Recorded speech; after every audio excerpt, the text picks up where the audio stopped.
المسكينة قتلوها المسكينة أمزكي، قتلوها المسكينة أمزكي. طلعت الخدامة كانت محبوسة عند قصد مع رقم 11، رجعت إلها كاينة مغلبة الخدامة أمزكي بسلامتها، بفكرها بباب الحارة مشغلة فيها. طلعت الخدامة راحت على البيت، مسكت السكينة استلتها من وسطها، قطعت لها راسها. لا إله إلا الله، لا إله إلا الله. لقوها مقتولة في دمشق في منزلها. العثور على الفنانة هدى الشعراوي مقتولة داخل منزلها في دمشق. اترحموا عليها الله يرحمها. أمزكي ولي على أمتي، ولي على أمتي، ولي على اللي صار فيك يا مزكي، ولي على أمتي، ولي على اللي صار فيك يا مزكي. يا مزكي انت عشنا معاك ببيت الحارة، حبلتي وولدتي فتحتي إن الفنجان. يا مزكي جوزتي كل رجال الحارة وطلقتي النسوان. يا مزكي خليتيهم علقات مطلقات. أشما أركفوني ورفتوتا خبزمتوتا تانا جيبس كالجلتي أكمدني جرجرتو بكجرتني تنقانا جيسني فابايتو أرمو وانا أرادا إيغا سببا jaartin Masrii yookiin immoo artistii beekamtuudha kan ajjeefamte kan duute. Yaa ta'u malee akka jettutti sarratanyaan kan kennite jechuudha. Isheen lafa dhoofteeti kan lafa dhooftee kan duuteedha jetteetoo beektanii waan baay'ee nama eenyu jedhu kaameraan mana ishee keessa hin jiru. Kanaafi sila ani hin ajjeesne isheen lafa dhoofteeti kan duutee jetteeti kennitee jirti. Egaa wanti ifa godhame tokkollee hin jiru jechuudha. Mucayyoon akka ajjeefamtu jechaati jiru. Akka nuuf ajjeefamtu jedhanii biishii jechuudha.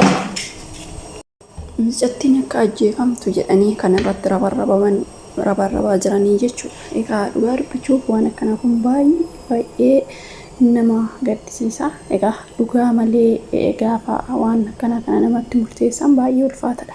Egaa dhugaa dubbachuun miidiyaa isaanii osoo argitanii baay'ee nama waggaa 75 dhiisaa ta'u daa'imti xiqqoonuu dhugaa dubbachuuf keenya kunoo namni kan halkanii guyyaa bakkeetti ajjeefamaa bakkeetti du'aa jiru namni akkanatti hin iyyuu jechuudha. Haa ta'u malee jaarsittiin beekamtuudha. Akkuma beektan diraamaa kan hojjettuudha. Diraamaadhaan beekamtu artistii jabduudha akka biyya isaaniitti jechuudha. Garuu immoo yaa ta'u malee jaartiin tun dulloomtee jirti. Sarratanyaan tun yeroo hunda wajjin hin deemti argitanoo ta'ee bakka hundatti biraa hin haftu.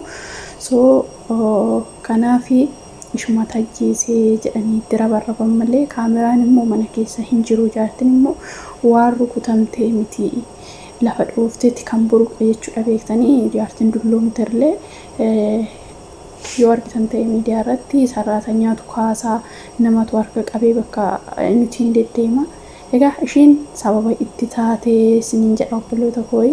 Egaa namoonni maanguddoota bira hojjettanii of eeggannoo godhaa siniin jechuu jaalladha. Dhugaa dubbachuuf mudannoo tokkoon sinitti hima. Wanta nama mudate anallee yeroon sunillee turee jira. Dhugaa dubbachuuf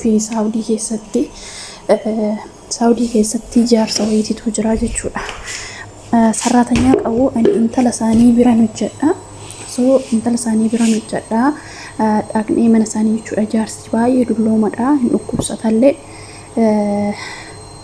baay'ee dhukkubsataa jechuudha. Isaan nuuratti dhiisanii deemanii yeroo kanatti intibeetii seenee achi keessa shaaworii galee shaaworii galuudhaaf seenee jechuudha. Dura namatu galcha. Ka'eetuma ofuma isaatii seenee yeroo seenu kana intibeetii ofitti qollofee achuma keessatti afee namoo silkii yeroo sanitti immoo nuyi siimillee namaaf hin bitan dafanii Saawudiitti ni beektume irree aaraadha.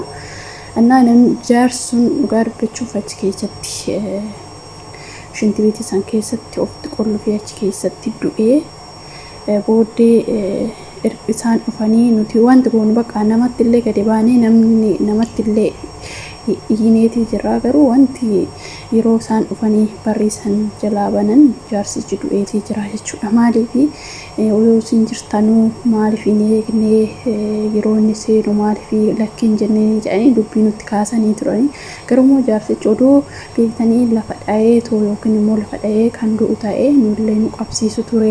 Garuu ijoolleen akkasii ijoolleen maanguddoota bira hojjettanii yeroo sanitti nama yaamnee poolisiirree yaamanii turan. Namoonni biraatillee beektee jiratti mana waan hin jirre poolisoon arganii jiru jechuudha. Inni ofitti qollofee achi keessatti hafee dhugaa dubbachuu balaa hedduutu ture.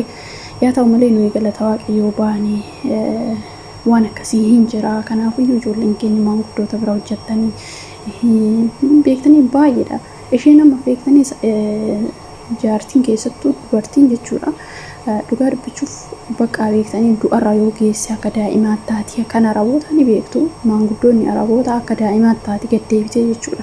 Dafanii umurii isaaniitii nama fakkeenyaaf keenya yoo baay'ate dhugaa dubbachuuf dulloomanii waggaa 78 hin darban jechuudha. Asitti garuu namoota 100 waan ta'e ta'anitu jira.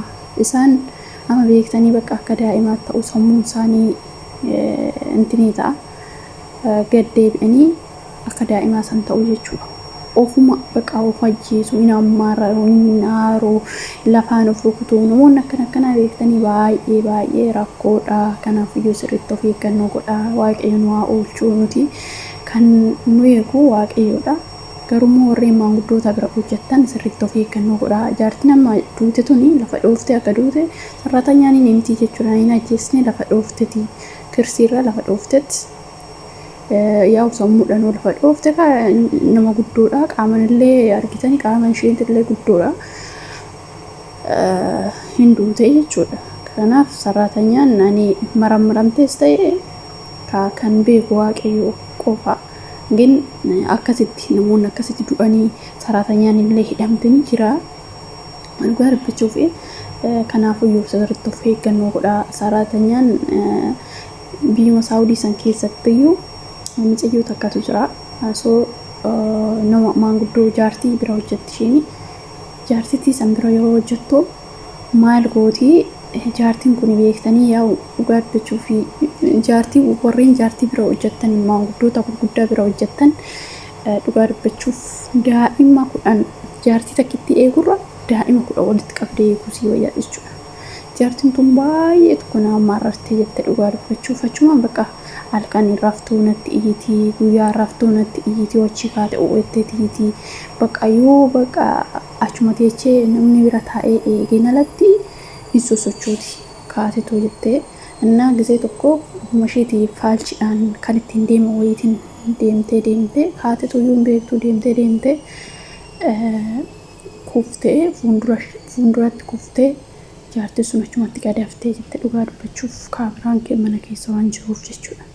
Kuftee achumatti gadaaftee isaan booda naayisanii jette naannoo gaafurii hidhamtee galte. Kanaafuu ijoolleen keenya sirriitti of eeggannoo godhaa. Warreen maanguddoota bira hojjettanii isiniin jechuu barbaadetanii dhugaa dubbachuuf waan qalbii isinitti fakkaate waan akkanaa kun waan ijoollee keenyarra mudatuu danda'udha. Maaliif jennaan sirrii miti. Isaan bira amma beektanii keessattuu Saawud Arabiyaa kana namoota gurguddaatu baay'ata. Dhugaa dubbachuuf ani amma biyya kana ergan dhufee biyya Dubaay kana naannoo waggaa meeqati geerummoon bakka baay'ee deema garuu nama gurguddaa akkasitti baay'atu san hin argine darbee yoo ta'e malee achitti garuu maanguddoota waggaa 120 200 faatu jira jechuudha. Dhugaa dubbachuuf kan achiin kan sarratanyaan achiin makaraa argitu. Biyya san keessatti kan baay'atu bakka qaama hir'ataa fi jaarsolii waan akkanaa kana. Kan sammuun isaanii hojjennu kun achi keessa biyya san keessa hin baay'ataa jechuudha. Dhugaa dubbachuuf maaliif biyyi sun ni beektu bira darbuun wayyaa waan hundaaf ijoolleen mana akkasii hojjettanii sirriitti of eeggannoo godhaa. Dhugaa dubbachuuf qarshiirra keessattuu maanguddoota akkasumas warroota qaaman miidhamaa kana sammuun isaanii hin hojjenne kana bakka beektanii isaan balaa namatti fiduu jechuudha. Balaa amma hin jedhamne kan namatti fidanii Kanaafuu obboloota koo sirriitti of eeggannoo godhaa waaqayyoon waa eeguun siniin jedha.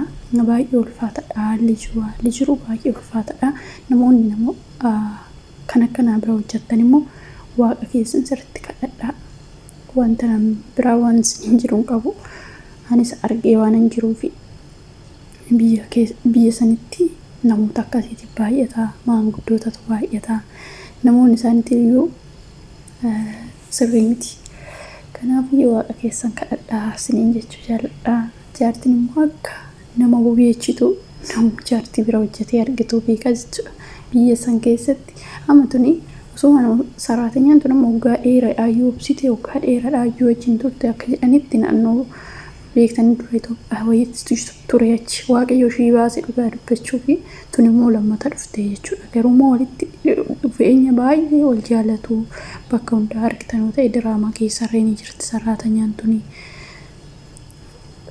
wajjiniin hojjetu bakka hundatti kayaa'uuf jaartii waan dandeechee of hin jenneef ishee kaamera keessatti yeroo argitan yeroo hunda bira jirti jechuudha.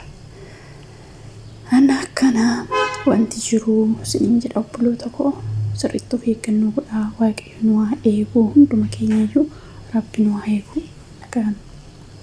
Inni guddaan of eeggannoo godhuudha sirriitti hunduma keenya waaqayyoon waa eeguu kanaafuu sirriitti of eeggannaa godhaa siniin jedha obboloota koo rimaan guddoota bira hojjettanii waan akkanaa kana yoo isinitti cimtee dhugaa dubbachuu nagaadhaan biyya ofiitti galuu waan guddaadha.